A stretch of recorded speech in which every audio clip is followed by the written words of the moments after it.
Suspense. Autolite and its 96,000 dealers present Mr. Kirk Douglas in The Butcher's Wife, a suspense play produced and edited by William Spear. Wilcox! I say there, Wilcox, old man. Remingchester shotgun as I live, breathe, and batter my brains for burgeoning boasts about the battery of batteries, the Autolite Stay Full battery.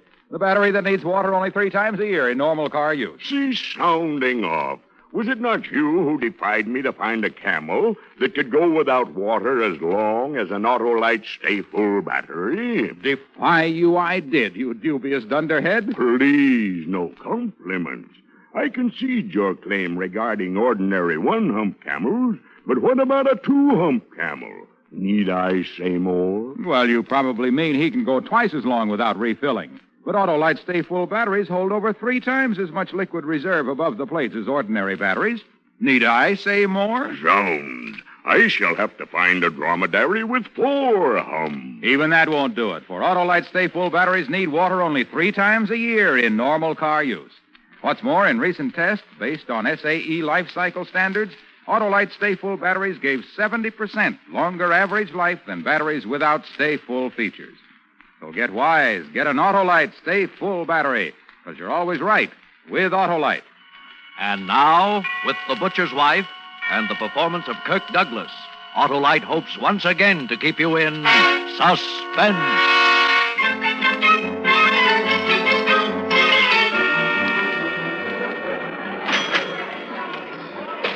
It started the first day of the job. I was clerking the liquor department of this supermarket. I hadn't been in Los Angeles a week. My brother, when I'd left New York, had given me this letter to a friend of his, a guy who owned a string of these markets. The letter was about could he use me. I was a good fella. He'd counted a favor, you know. And the guy had this opening, liquor clerk. And comes the following Monday. I'm at work. I spent the morning loading the refrigerators with beer, soda water, all that stuff. And sizing up the place. You know, back east, we don't have these supermarkets. There was a vegetable department run by a nice little dark guy. There was a delicatessen. That was run by an old geezer and his frau. There was a bakery department, a meat department, of course, the groceries. No clerks. You pushed a little cart around and helped yourself. To get out, you passed the cash register, and the girl loaded your stuff and rang up the price. My surveillance of the place had reached the girl who checked the groceries when the trouble started. She was looking at herself in a little mirror and putting on some lipstick. Her back was to me. I see her stop putting on the lipstick, but still looking at the mirror. I see her eyes in the mirror. And then she turns around very slowly and looks at me.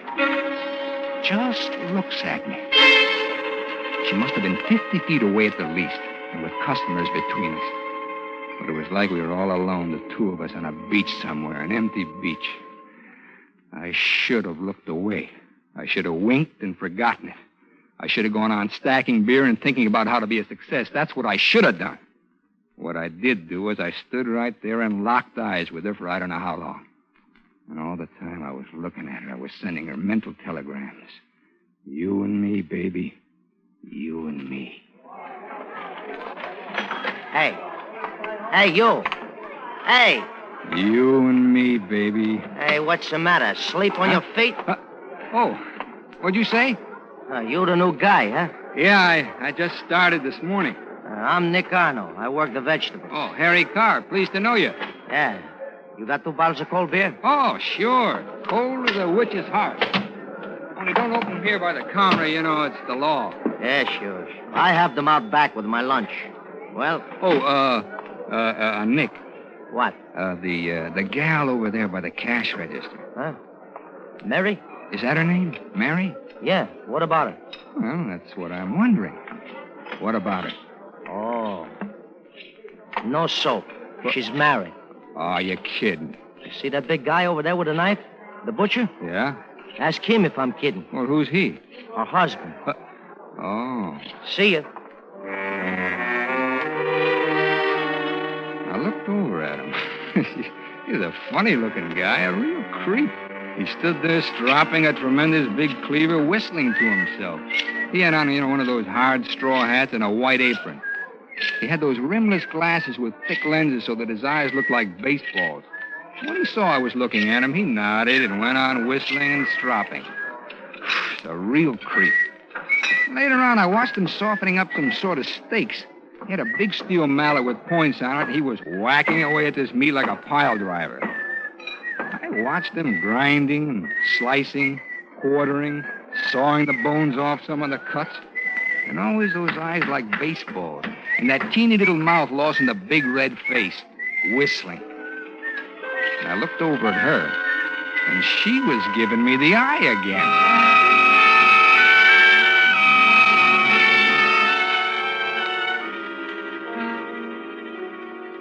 We closed at 7. The vegetable guys carted out the old stuff. Delicatessen man put away his pickles. I checked the register, counted my slips, made my entries. Krause the butcher was still there, packing and cleaning, putting stuff in that big refrigerator room back of the counter, but she'd left. I got to my street coat and walked out.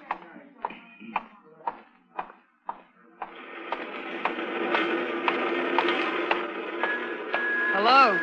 She was standing, looking at the shoe display a couple of doors down from the market. I said hello. Don't you say hello wherever it is you come from? Sure. Hello. Taking the bus? Yeah. Which way do you go? Down to Wester. I'm going that way. I'll drive you. No, I don't think you'd better. What's the matter? I wouldn't want to trouble you. No trouble.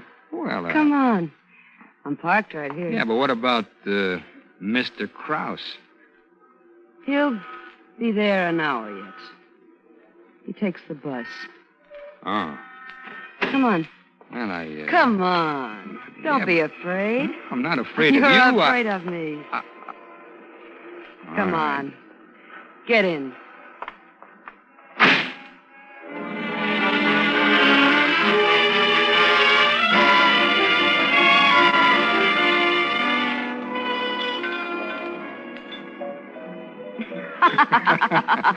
So all day long I'm pushing liquor at them. Now they're pushing it at me. You're cute, Harry. I mean it. You're really cute. So are you, baby. You really think so? Sure, baby. Harry, let's get out of here. Go someplace else. Hey, wait a minute. I gotta work in the morning. Hey, silly, this is the morning. It is. Hey, Mac, what's the time? 2:30. Harry, you really think I'm cute? Oh, sure, baby. Look, but it's late, real late. Don't worry, Look, sugar. Look, come on. I'll take you home. No. I'll take you home.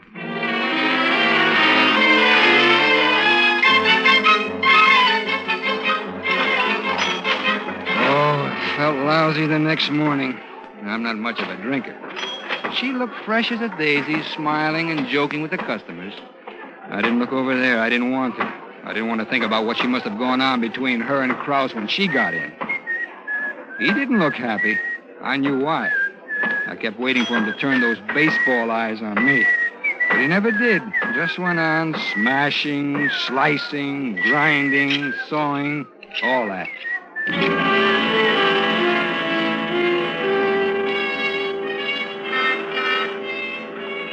When I came out that night, she was there. I tried to disregard her, Harry. Yeah, she said she had something very serious to talk over. Well, the way she said it, I got in the car again.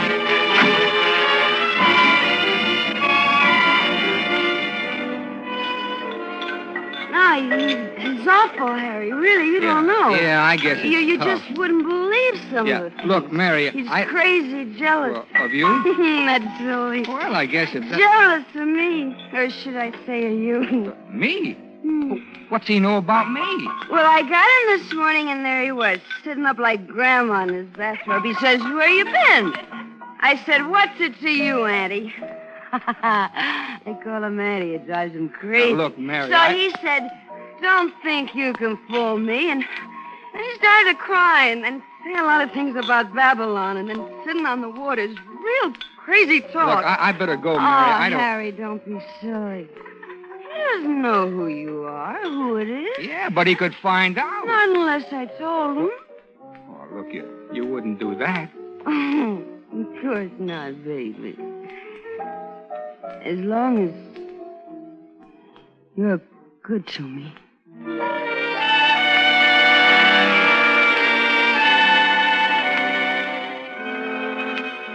The next night, I stayed in the market. I was scared. I didn't want any more of that stuff.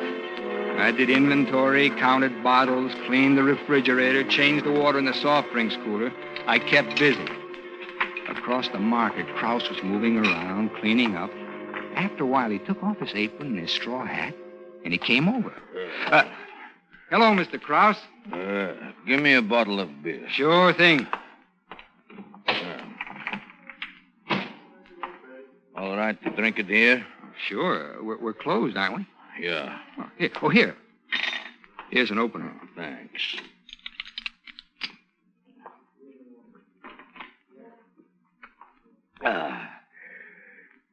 You're working late, huh?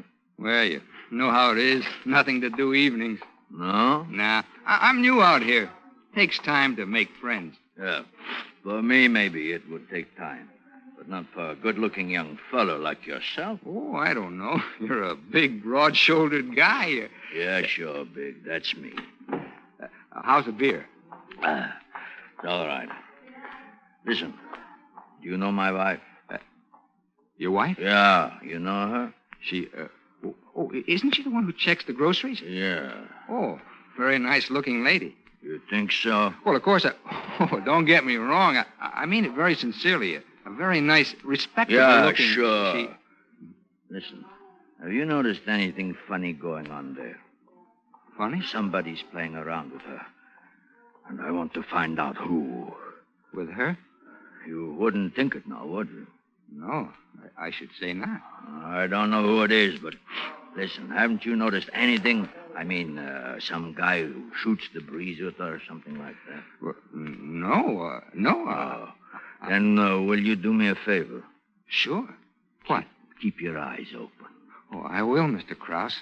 I promise you.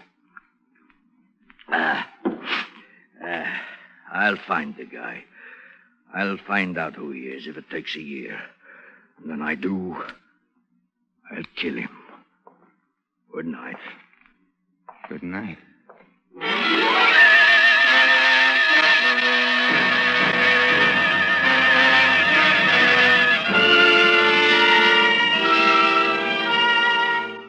Autolite is bringing you Kirk Douglas in The Butcher's Wife. Tonight's production in radio's outstanding theater of thrills, Suspense.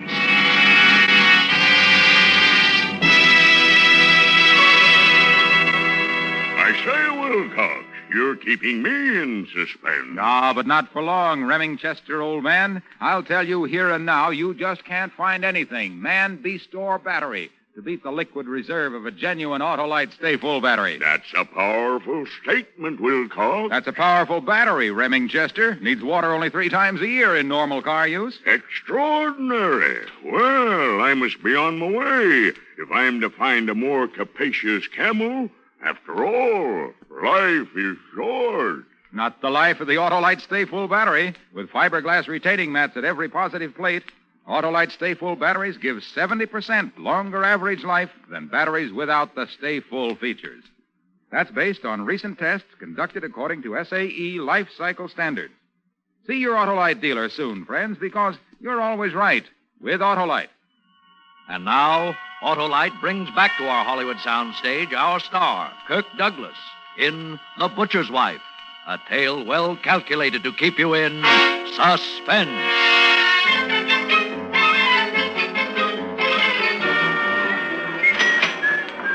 See how it happens? You go along minding your own business, trying to be a sweet guy, and whammy. Up pops the devil. The roof caves in, and there you are. The executioner's honing the axe and whistling to himself. I tell you, I was nervous. My hands were sweating and my teeth were aching, and, well, if it hadn't been for needing the job bad, I'd have put on my coat and hightailed it out of there, but fast. It was a situation. And Mary's looking over at me every now and then, giving me the big eyes.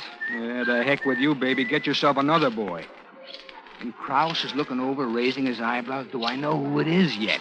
And I'm making a long face and shaking my head. Then Nick, the vegetable man, comes over. I see you didn't understand what I told you the other day. What's that, Nick?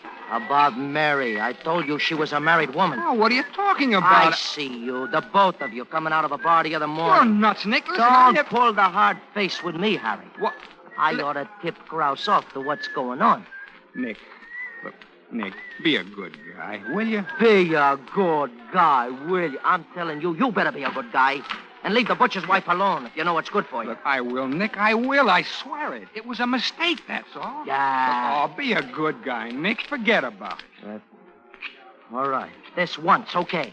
But do it again and you'll get what's coming to you. Sure, Nick. And I'm not just sure. talking.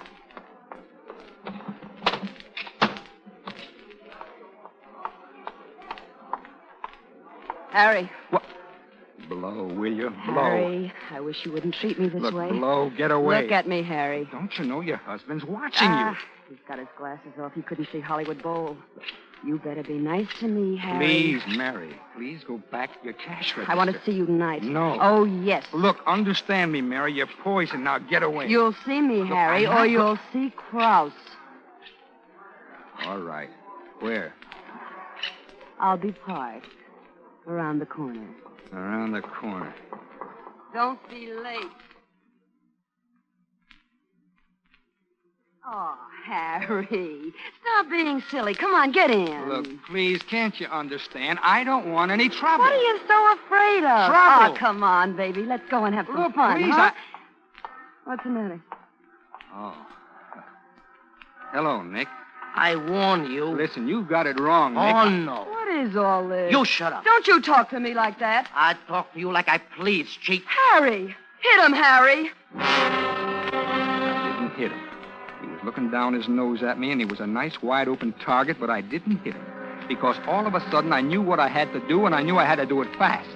Harry! Hey, where you going, baby? I didn't turn. Nick was still back there beside the car. I went into the market.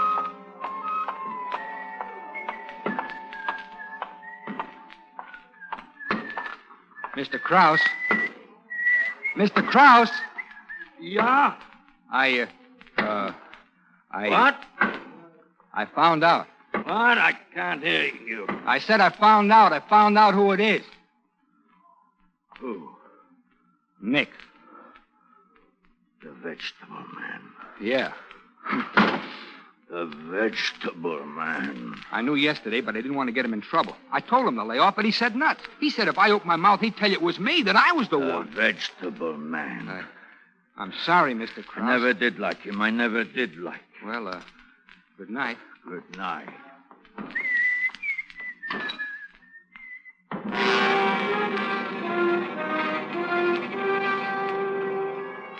I took a bottle of brandy home with me. No dinner. I just lay there on the bed about 3 hours, talking to myself.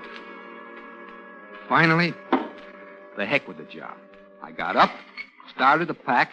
I was broke, but I didn't care. I'd have to skip out on my rent, but it didn't matter. I didn't care. I wanted out from Krause, from Mary, from Nick, and... Suddenly, I figured that even if Nick was a snooping little rat with his holier-than-thou, I ought to clear him. So I wrote a note to Krause. I said, I did it, Krause. Don't blame anybody else. I took the note in my bag and the key to the market, and I tiptoed out of the rooming house. I caught a bus and went to the market. The boulevard was deserted. I looked into the glass door. In the back of the place up high, there was a red neon beer sign that blinked on and off, on and off. I unlocked the door, went in, and locked the door behind me. The place was kind of eerie in the dark, what with that red light blinking on and off. And 1 minute the place was pitch black, and the next there was 1,000 little red lights bouncing off the canned stuff in the groceries part. I went to the butcher counter first. I laid the note on the scale where he'd be sure to see it. Then I crossed over, past the vegetables and the bakery, past the delicatessen, to the liquor department. It was dark, and I kept bumping into things, and I thought, well, why am I acting like a criminal? So I turned on the light. The whole place was suddenly so dazzling it hurt my eyes. I looked at the cash register. I was just thinking, well, maybe I'd take a couple of bucks.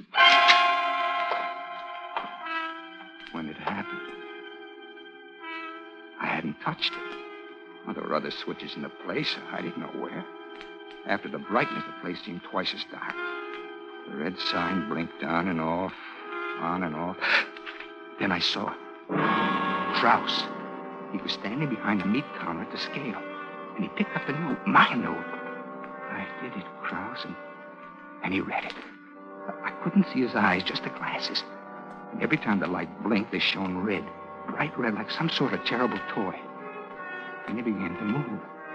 And it was like a movie that you see one frame at a time. Each time the light blinked on, he wasn't where he'd been before, but closer.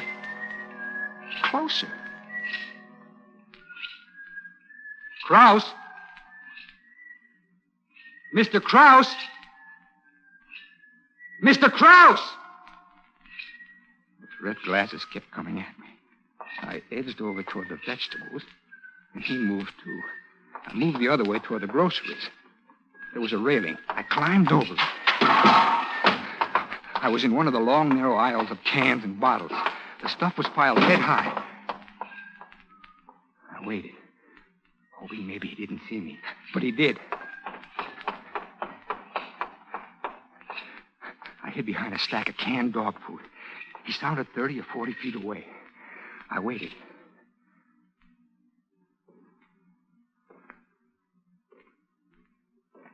I looked around the corner. He was looking down another aisle. I ducked my head back.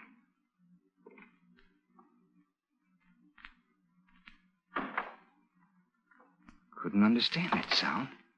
I looked again. The aisle was empty, but in the center where Krause had stood were his shoes. He'd taken them off. Very quietly, I bent and took mine off. And I began to tiptoe away from where I'd seen him. And then I rounded a corner. There he was, not 2 feet away with his back to me. And I lost my balance. I put my hand out to steady me. A whole stack of cans went over. I ran. I kept running, and there I was. I was at the end of an aisle, and there was the wall, the back wall. And I turned, and he was coming straight at me. My hand touched something cold, a bottle. I grabbed it. It was ammonia. Krause, get back. Get back, Krause, or I'll blind you. Krause, I warn you. I swear I will.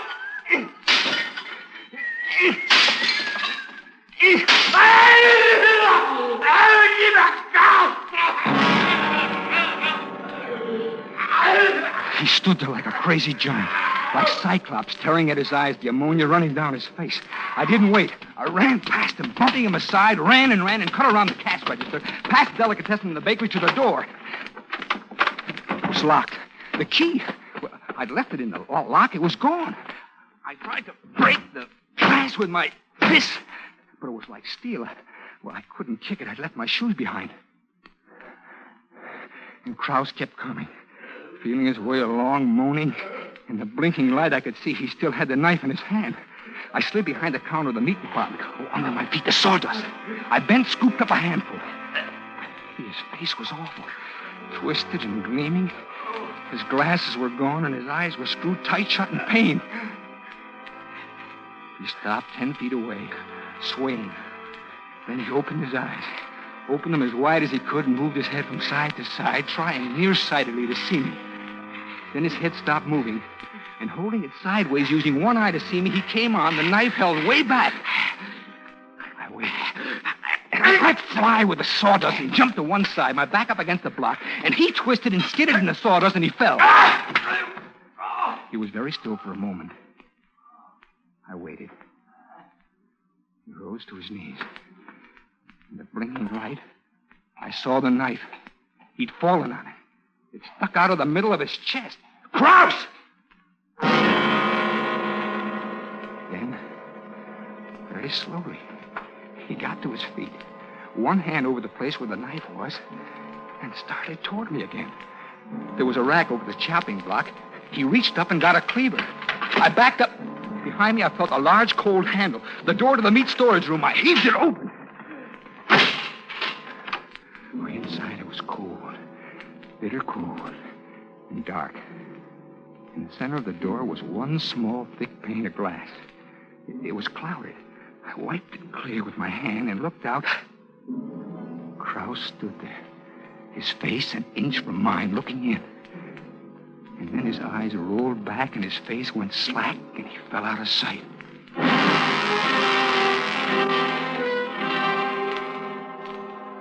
He was dead.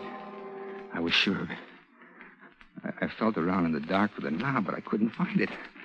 I felt the door from top to bottom. There were bars and bolts and something that felt like a handle. I yanked and tugged, but it wouldn't move.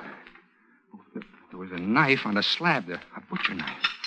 I felt around the door for a crack, slipped the knife in, and twisted.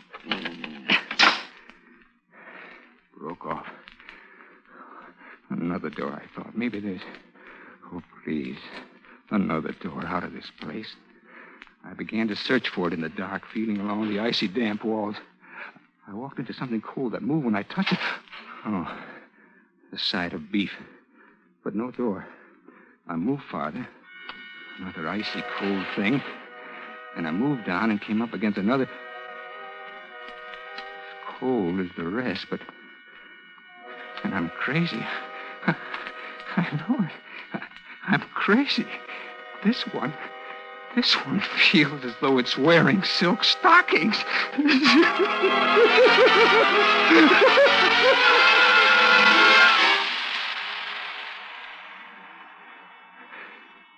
So here I am. It's awfully cold. Cold as a witch's heart. Cold as a tomb. This thing I have in my hand, this knife handle, I wish it had a blade. I know what I do, I know, but it hasn't. Anyway, well, I'm innocent of anything. They'll believe me. They will. There's a letter outside on the scale. It says, I did it, Krause. Don't blame anybody else. And there's my suitcase. Well, that'll prove I meant to go away and not cause anybody a hard time. And there's... Oh, the time goes slow.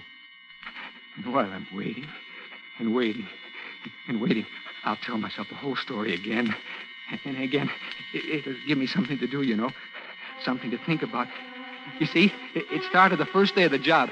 I was clerking the liquor department of the supermarket. I hadn't been in Los Angeles a week. My brother, when I left New York, had given me this letter to a friend of his. You know, a guy who owned a string of these supermarkets. The letter was about could he use me. I was a good fellow. He counted a favor, you know. The guy had this opening a liquor clerk. It was the first day, and I'd come to Los Angeles. I could give you a short time.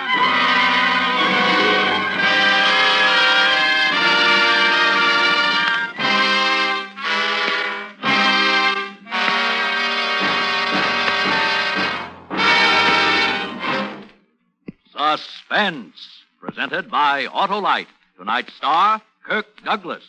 Remingchester. Gosh, hey, you gave me a start. No, I didn't, Remingchester, old man. It must have been your new Autolite Stay Full battery, the battery that needs water only 3 times a year in normal car use. Just the thing for starting right. And remember, it's just one of more than 400 products made by Autolite for cars, trucks, planes, and boats in 28 plants coast to coast. These include complete electrical systems for many makes of America's finest cars. Batteries, spark plugs, generators, coils, distributors, starting motors, Autolite bullseye sealed beam headlights. All engineered to fit together perfectly, work together perfectly because they're a perfect team. So don't accept electrical parts supposed to be as good. Ask for and insist on Autolite original factory parts at your neighborhood service station, car dealer, garage, or repair shop. Remember, you're always right with Autolite.